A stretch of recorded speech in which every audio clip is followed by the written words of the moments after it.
தனித்தமிழ் இயக்கத்தின் தந்தை என அழைக்கப்பட்ட மறைமலையடிகளின் பிறந்த தினம் என்று. பிறமொழி கலக்காமல் தமிழில் பேச வேண்டும் என்பதில் தனியாத தாகம் கொண்ட மறைமலையடிகளின் பிறந்த நாள்.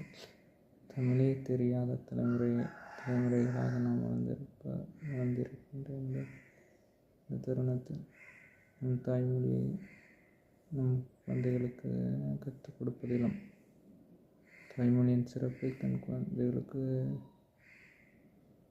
சொல்லிக் கொடுப்பதிலும், ஆங்கில கல்வியின் மோகத்தை பெற்றோர்களிடுவதற்கான தாய்மொழி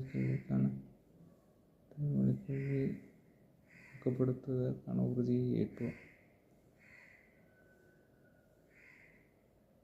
மற்றும் கல்வி கண் திறந்த கர்மவீர காமராஜர் அவர்களின் 122வது பிறந்த தினம் என்று 1954 முதல் 1963 வரை தமிழ்நாட்டின் பொற்கால ஆட்சியை தந்தவரின் பொற்கால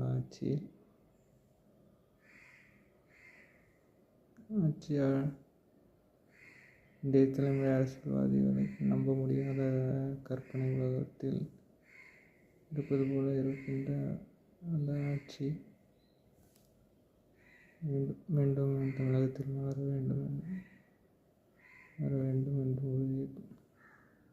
தூய்மையான அரசியல் தமிழ்நாட்டையும் இந்திய நாட்டின் தூய்மையான தொண்டு இந்தியாவிலும் தமிழகத்திலும் சேவை மனப்பான்மையில் கல்வியும் அரசியலும் சேவை செய்வதற்கான களம் என்பதை அடுத்த தலைமுறையை நாம் கற்பிப்போம்.